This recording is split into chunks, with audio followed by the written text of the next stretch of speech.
¿Cómo les va? Esta es la cátedra. Y como saben, yo soy Yuri Wise y este es el capítulo 2 del tema 10 del curso de protección integral a niños, niñas y adolescentes.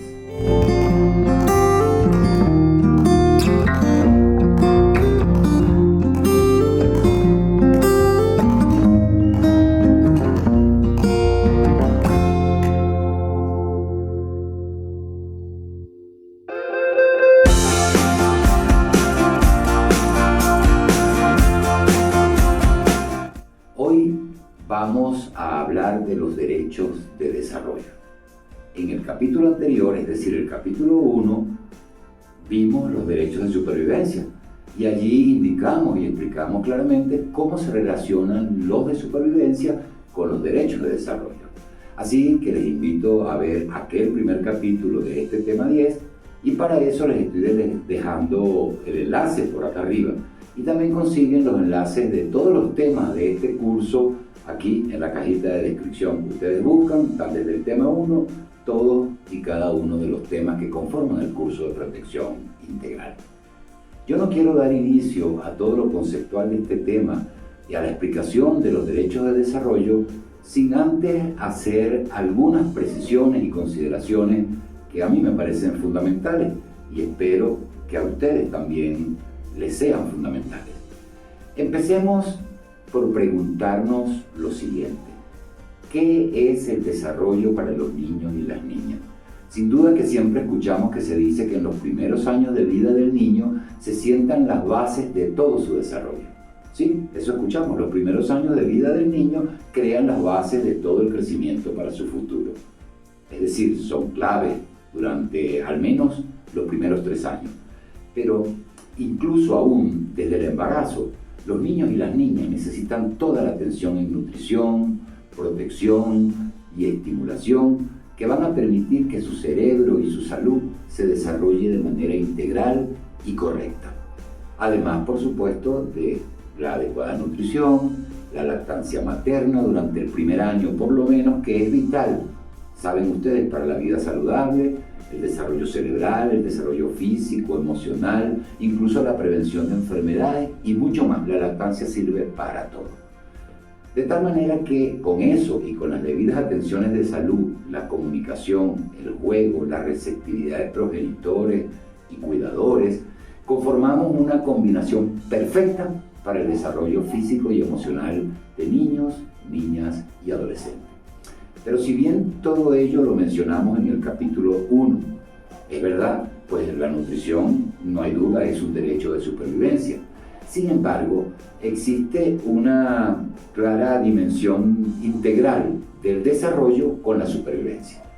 Pues la educación formal e informal, una crianza adecuada, las relaciones personales y afectivas, el cuidado y la protección, la recreación, el esparcimiento, el acceso a la cultura y a las artes, la participación efectiva, son elementos fundamentales del desarrollo. Y justamente esos derechos son los que vamos a tratar en este capítulo 2. Si bien los derechos de desarrollo y supervivencia son claves en la primera infancia, no podemos desconocer una dura realidad. Bueno, son claves en toda la niñez y adolescencia, pero la dura realidad es que son cada día menos los niños que reciben los cuidados, la protección, la crianza y la nutrición que por derecho les pertenece. La pobreza es un factor determinante que envuelve en una espiral de desigualdades a más de 300 millones de niños en los países de ingresos medianos e ingresos bajos. Esta cantidad de niños y niñas que viven y sufren la desigualdad es solo considerando los países de bajos y medios ingresos. Y cada día aumenta esta cifra sin parar en el mundo entero.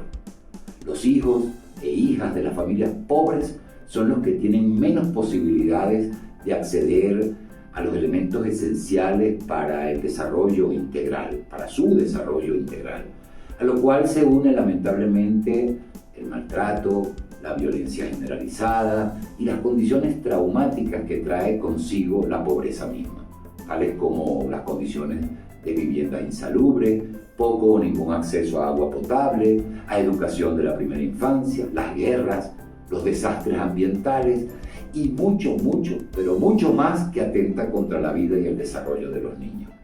Los descuidos y el trato negligente también sabemos que se suman a esta catástrofe, mientras aumenta la ausencia de políticas educativas, orientadoras, facilitadoras de pautas de crianza hacia la familia. Políticas que yo creo que tienen que ser de orden social, educacional, pero también de orden económico, y que deben ser acordes con el respeto a la dignidad y a la integridad de los niños, para permitir su libre desarrollo, el desarrollo de esas capacidades humanas que reúne cada niño y cada niña. Pese a que es esencial todo esto, los programas para niños y niñas en la primera infancia siguen carecen ampliamente de financiación. Y cuando existen, su ejecución sin duda es muy deficiente. La inversión pública en el desarrollo del niño en la primera infancia es, digamos, escasa. Vamos a señalar algún ejemplo. En la mayoría de los países se destinan menos recursos y son más escasos y deficientes los servicios de educación preescolar o de primera infancia que los servicios de las universidades. Eso lo sabemos, lamentablemente. Se pretende así que la juventud luego triunfe en la profesionalización cuando no se le ha atendido en el embrión de la formación y de la educación. Algo parecido sucede con la educación primaria y con la básica, que también es, por lo general, menor que la universitaria. Menor el presupuesto, quiero decir, o que el presupuesto militar, o que el presupuesto policial y de seguridad en general. El desarrollo debe ser un continuo. Aunque sabemos que es clave por todo lo que hemos dicho en la primera infancia, todos los niños, niñas, adolescentes y jóvenes necesitan de educación gratuita, de calidad y acorde a sus necesidades y a sus vivencias, a su realidad y a su vivencia. Por su parte, todos los y las adolescentes necesitan atención prioritaria ante tantas vicisitudes de incomprensión que vivimos en un agobiante mundo de consumo y vacuidad que somete a los adolescentes a presiones y a estrés, buscando moldear, alinear su conducta a la personalidad adulta antes de que hayan completado su desarrollo. Los y las adolescentes necesitan vivir sus momentos, su edad, su proceso, y para ello debe respetarse y hacer que se cumplan los derechos de libre desarrollo de la personalidad, el de recreación adecuada, la adecuada crianza, comprensión y libertad, fuera de las ataduras y los barrotes que nosotros los adultos les estamos imponiendo a los adolescentes. Este desarrollo como continuo no es exclusivamente interno o endógeno al ser humano, es decir, que no solo viene con los cambios físicos, biológicos, neuronales, que sabemos nosotros que son graduales desde la niñez, sino que está determinado en gran parte y en una gran dimensión por condiciones generales socioculturales, educativas, de valores, principios y formación que los rodean. Jugar, correr, amar, descubrir, descubrirse son parte esencial del desarrollo de los adolescentes. Por todas estas razones, y si acaso se cree que yo debo estar exagerando, les voy a mencionar algunos datos de interés que pueden servir para la reflexión, pero también que sirvan para la acción. 1.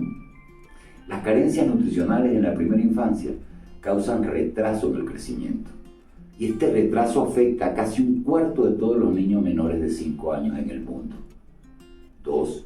Los riesgos asociados a la pobreza, riesgos como la desnutrición, el saneamiento deficiente y todo lo que hemos indicado, causan retrasos en el desarrollo, pero impiden fundamentalmente el progreso escolar de niños y niñas. 3.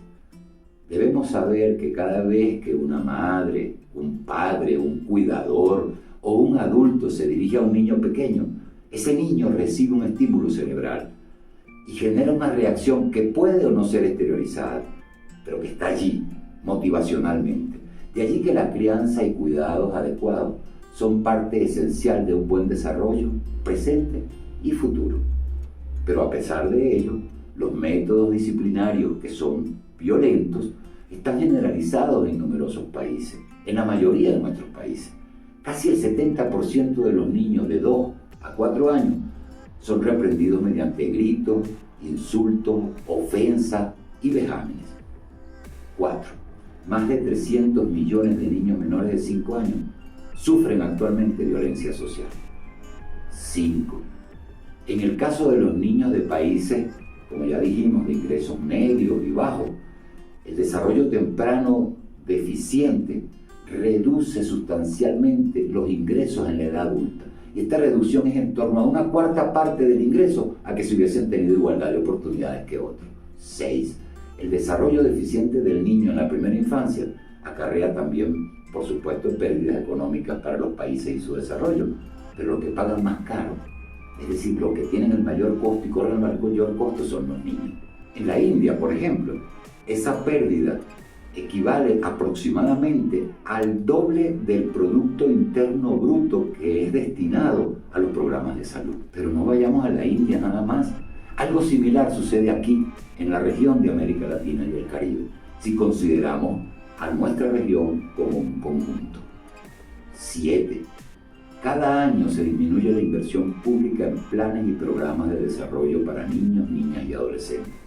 Pero adicionalmente, en muchos países estos planes y programas no existen. Y si a ello le sumamos la desinversión en educación de la primera infancia y en la educación de la escuela básica, que cada día es más creciente, se invierte menos, en 20 años no solo se habrá multiplicado el espiral de pobreza, sino el de la criminalidad, el de los suicidios en la población juvenil. Y también, por supuesto, se multiplicará la violencia, la pobreza y el círculo vicioso de la vulneración de derechos, porque estas generaciones van a vulnerar derechos de las próximas generaciones.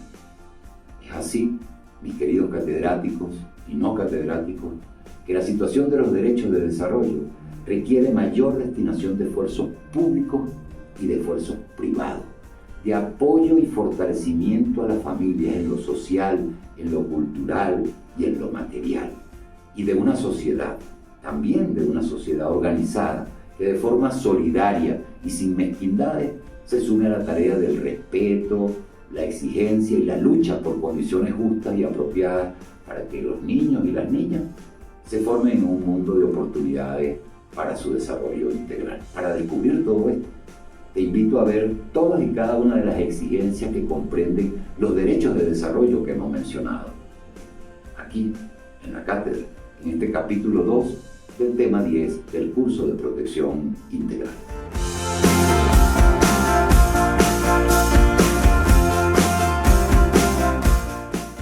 Derecho al desarrollo.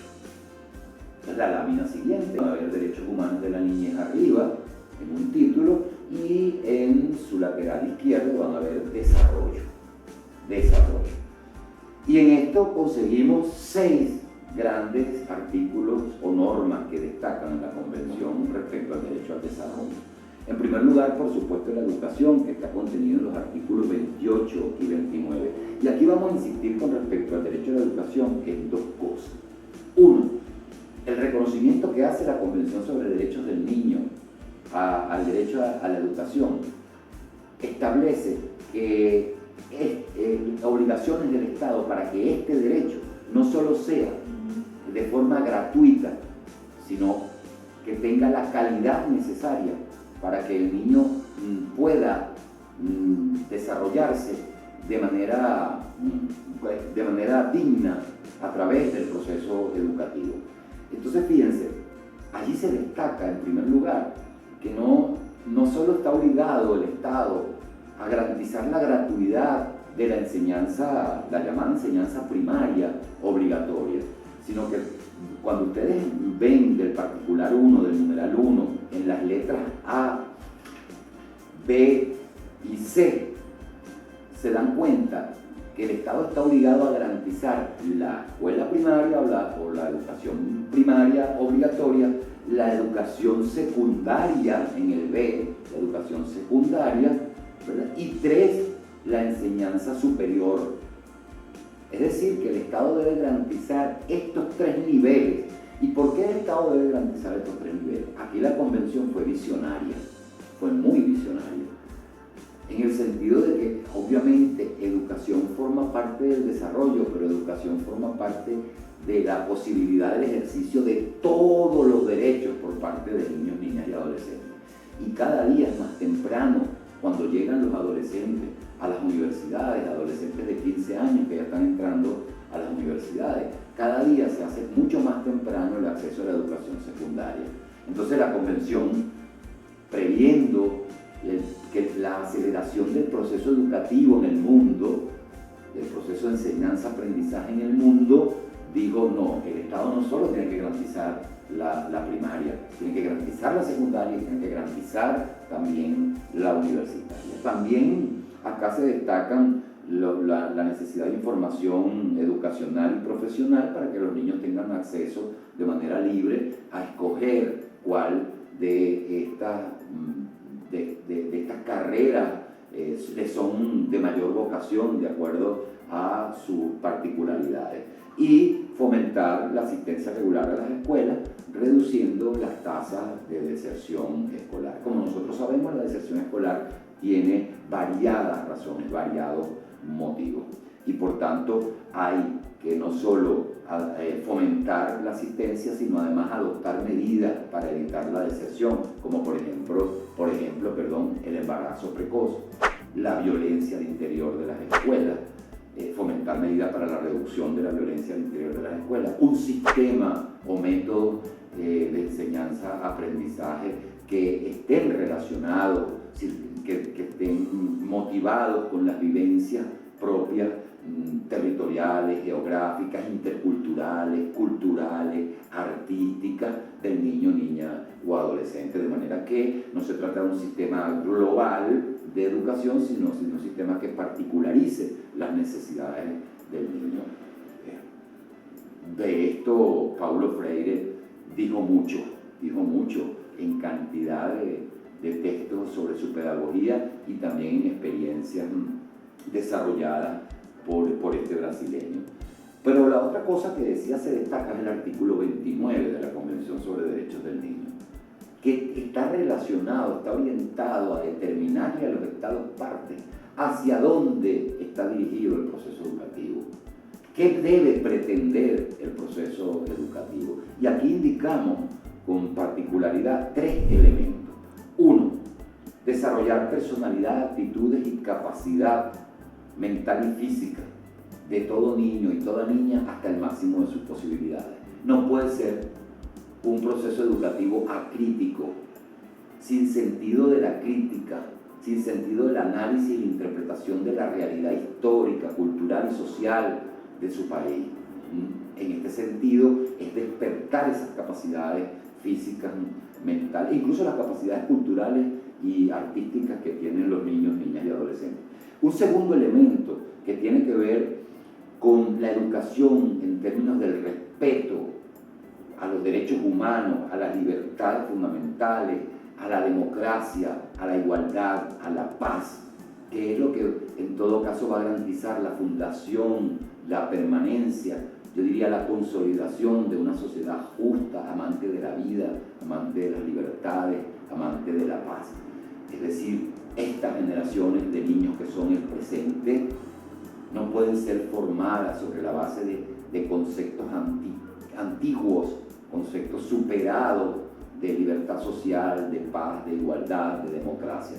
Por eso invita que sobre la base de los fundamentos de la Carta de Naciones Unidas y de los demás instrumentos internacionales de los niños, la educación esté orientada hacia eso.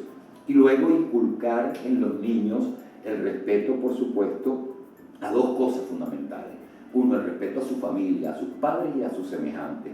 Esto es el respeto a quienes le rodean, el formar un ser social con respeto a sus semejantes y a su medio. Significa que eso tiene que ver con la identidad cultural del niño, con la preservación de su idioma, de sus valores propios, de los valores históricos y nacionales del país. Y el segundo elemento, para que el niño asuma una vida como ser humano responsable dentro de la sociedad, de libertad, una vida y una conciencia, diría yo, más bien social, de comprensión de las distintas relaciones y de las diferencias que en el marco de la igualdad, las diferencias que pueden existir entre los seres humanos, siendo pues así tolerante, promotor de la paz, de la igualdad de los sexos, de la amistad entre todos los pueblos, entre los grupos étnicos, nacionales y religiosos y personas de origen indígena. Entonces fíjense, todo esto, el respeto a los padres, al medio ambiente, la conservación del medio ambiente, el respeto a las diferencias en distintos seres humanos, debe formar parte del alcance educacional.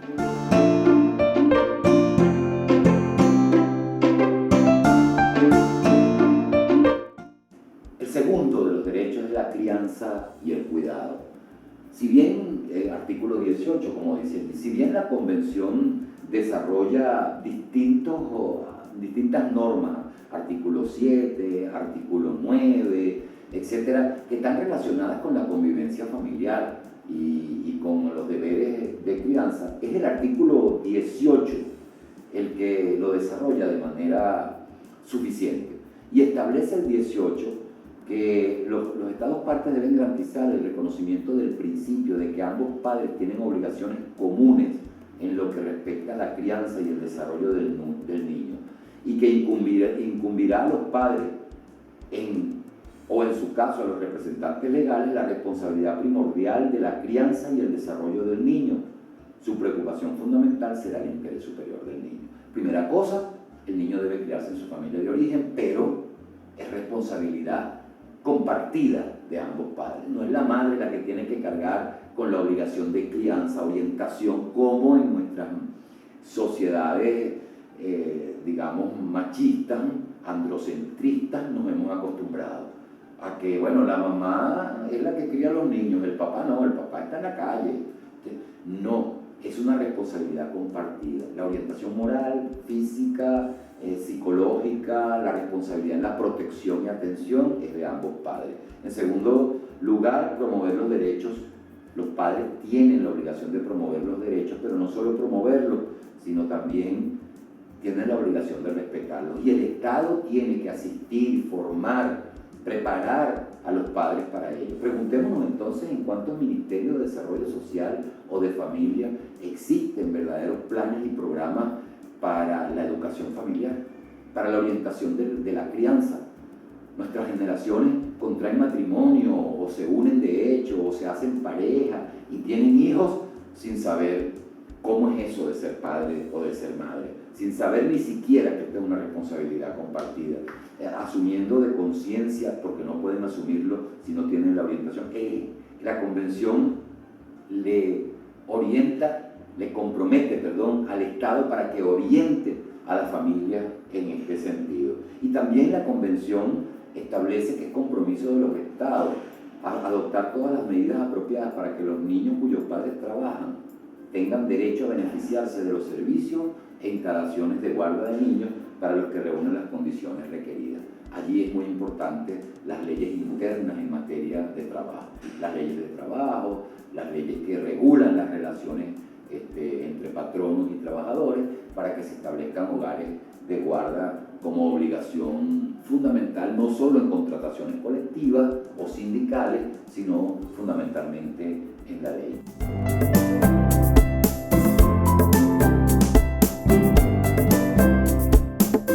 El tercer elemento es el descanso y esparcimiento contenido en el artículo 31 de la Convención, es el tercero de los derechos de desarrollo. El 31 de la Convención, que ya hemos referido con anterioridad, establece que los Estados partes reconocen el derecho del niño al descanso y al esparcimiento, al juego y a las actividades recreativas propias de su edad y a participar libremente en la vida cultural y en las artes. El 2 establece que los Estados partes respetarán y promoverán el derecho del niño a participar plenamente en la vida cultural y artística y propiciarán oportunidades apropiadas en condiciones de igualdad de participar en esa vida cultural, artística, recreativa y de esparcimiento. Este artículo 31 que está dentro de los artículos de desarrollo, dentro de las normas de desarrollo, en su parte 2, su parte 1 corresponde a las normas de desarrollo, su parte 2 corresponde a los derechos, por supuesto, de participación. Pero este artículo 31 está vinculado con un elemento de actualidad que tiene que ver con la responsabilidad que tenemos nosotros los adultos y que tienen los medios de comunicación de conformidad con el artículo 17. Entonces el 31 hay que leerlo conforme al artículo 17, que establece que los medios de comunicación deben producir información y materiales de interés social y cultural para los niños.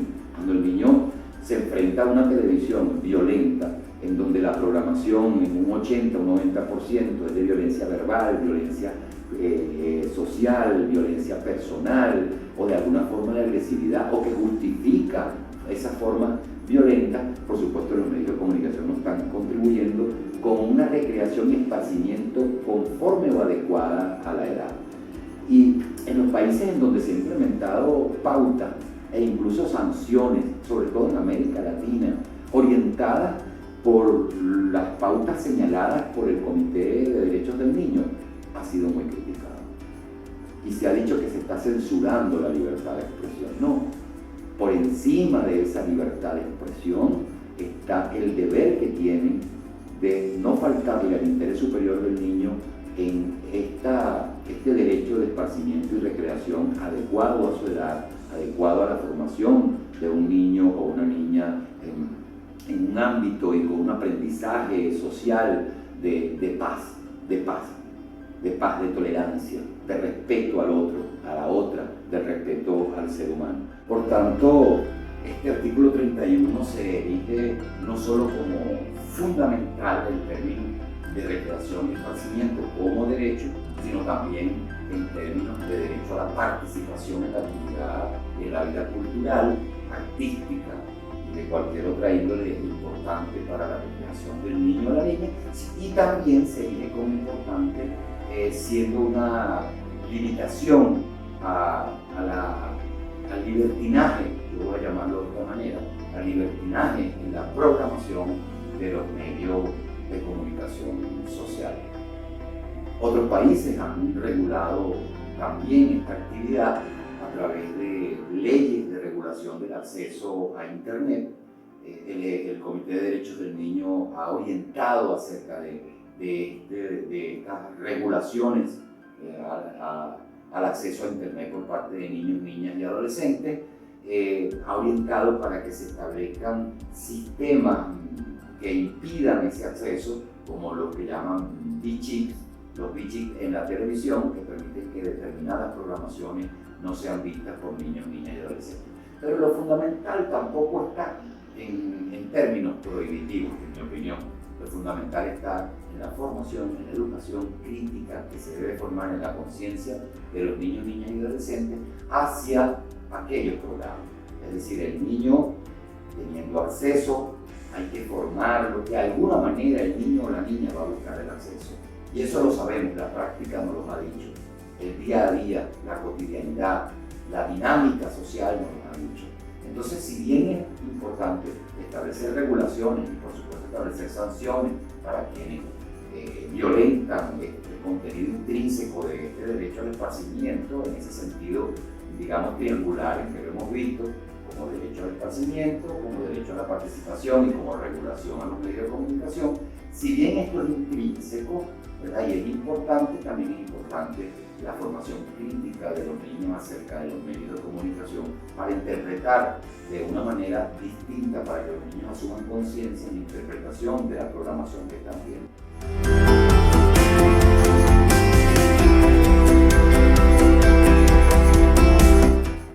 El cuarto de los derechos dentro de desarrollo, ustedes lo ven allí, son el derecho que tienen todos los niños a mantener relaciones personales y reunión familiar siempre con ambos padres, independientemente de que estos padres estén separados por cualquier razón, por razones de divorcio, por razones de separación abrupta, por razones de cambio de domicilio de un país a otro, un padre se encuentra en un país, otro se encuentra en otro.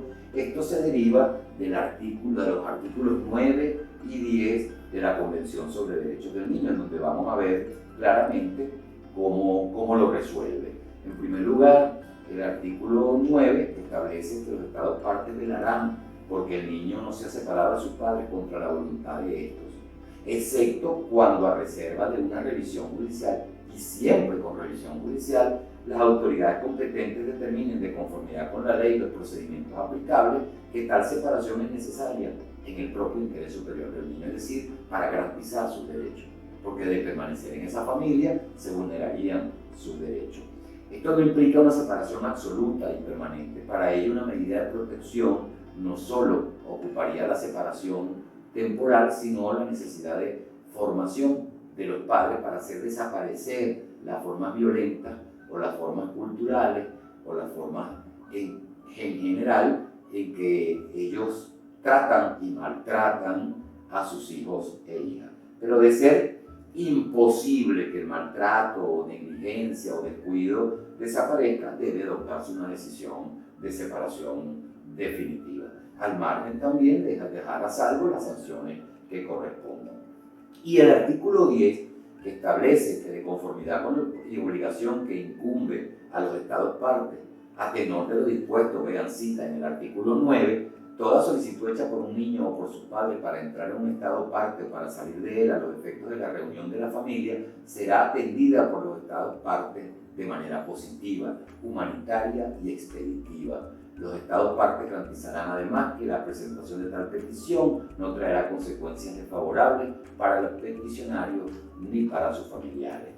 Y después, en el 2, el caso de residencia de padres en distintos estados. En ese caso tendrán derecho a mantener comunicación permanente los hijos con el padre que se encuentre en otro país, o si ambos padres están en países distintos, siempre respetando el derecho del niño a salir de cualquier país, incluido el propio, y de entrar en su propio país. Evidentemente que existen situaciones de retención ilícita de menores, y para eso existe una convención que se encarga de establecer los procedimientos en el caso de que se requiera a un niño que ha sido sustraído, aunque sea por su propio padre o por su propia madre, no teniendo la custodia este padre asignada legalmente, y cómo reclamar la permanencia con el otro progenitor.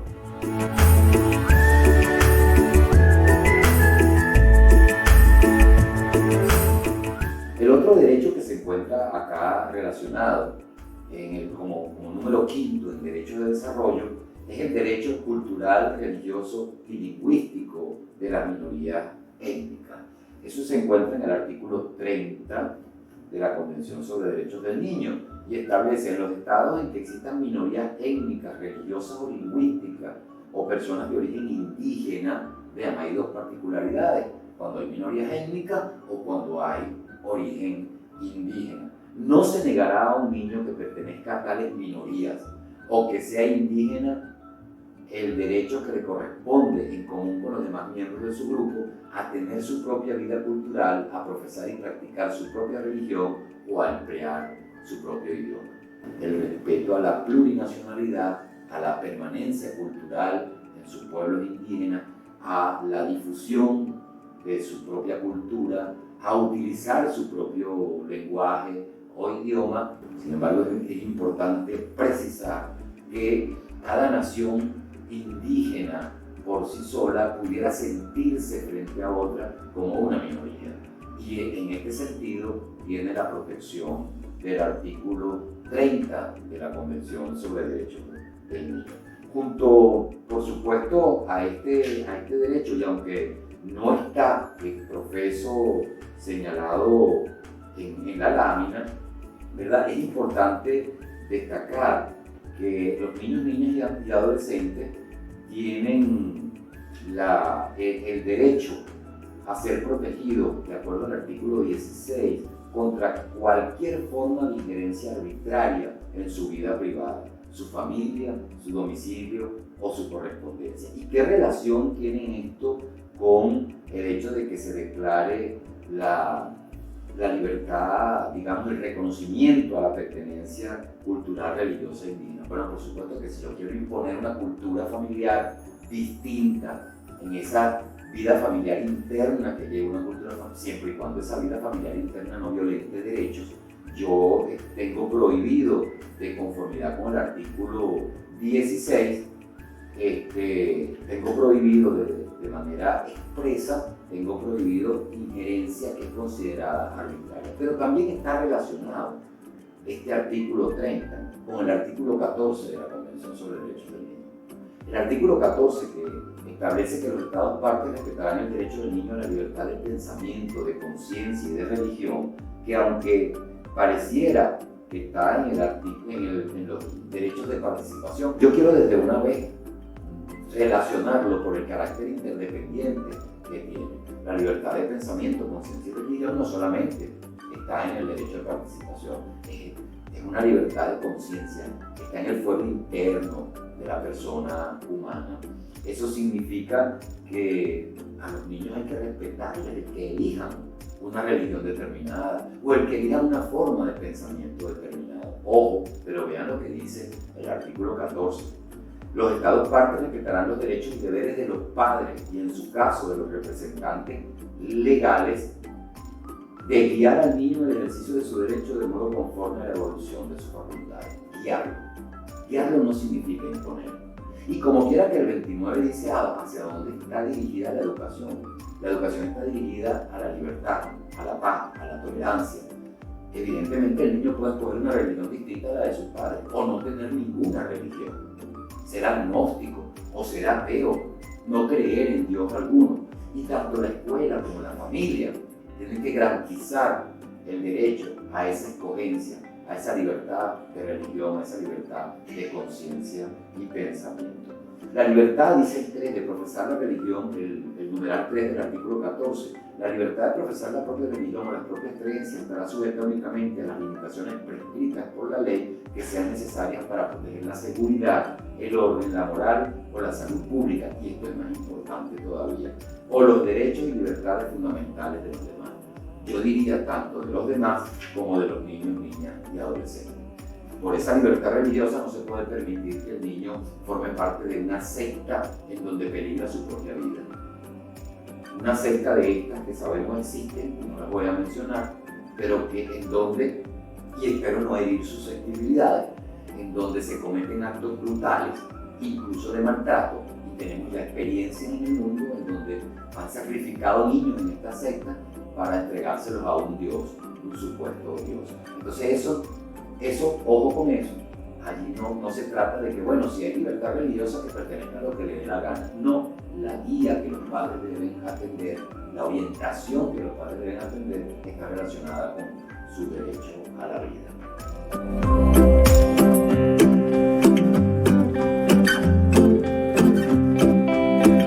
Finalmente, el acceso a la información, que ya hemos referido en el artículo 17, que forma parte de derecho al desarrollo. Y en este acceso a la información yo voy a destacar rápidamente, que los estados, si bien reconocen la importante función que desempeñan, yo digo que aquí la convención fue un poco blandengue, decimos nosotros, tímida más bien, porque bueno, pasa a reconocer los derechos de los medios de comunicación y parece que digamos, los verbos que utilizan no son verbos que obligan, sino que, por ejemplo, vean ustedes, la letra A de este artículo 17 dice que alentarán, es decir, no obligan a los medios de comunicación a difundir información y material de interés social y cultural para el niño, de conformidad con el artículo 29. Promoverán la cooperación en la producción, intercambio y difusión de esta información. Alentarán la producción y difusión de libros para niños. Alentarán a los medios de comunicación a que tengan en cuenta necesidades lingüísticas del niño. Promoverán la elaboración de directrices apropiadas para proteger al niño contra toda información y material perjudicial para su bienestar, teniendo en cuenta las disposiciones de los artículos 13 y 18. Yo digo fue tímida, pero sin embargo es un marco importante de acciones a tomar. Esa libertad de expresión, el acceso, es es el derecho que tiene acceso a la información, pero no solo acceso, es buscar información, es también expresarse, no solo buscar, no solo recibir, sino buscar información, expresarse sobre esa información. Más adelante lo vamos a desarrollar con suficiente calma acá en los derechos de participación. Hasta aquí el capítulo 2 del tema 10 del curso de protección integral. Yo espero que les haya sido útil y también espero y estoy seguro que ustedes lo saben apreciar y que también dejarán sus comentarios, dudas o preguntas, y yo con todo gusto y de manera humilde les atenderé y responderé. No se olviden de algunas cosas. Primero, darle like, el me gusta. Segundo, suscribirte si aún no lo has hecho, activando la campanita para que te lleguen las notificaciones cada vez que la cátedra produzca una nueva edición. Y lo otro es que no puedes perderte el curso completo, síguelo desde el tema 1. Y también está pendiente del capítulo 3 de este tema 10, en donde vamos a hablar nada más y nada menos que de los derechos de participación de niños, niñas y adolescentes y cómo estos derechos se expresan. Por último, les informo que ahora tenemos correo electrónico, el que aparece en pantalla, lacatedradeyuriwise@gmail.com, al que pueden enviar ustedes también sus comentarios, sugerencias, propuestas de temas que yo pueda desarrollar y que ustedes con sus propuestas enriquecerán. Los espero, de verdad los espero. Hasta la próxima. Que les vaya muy, pero muy bien.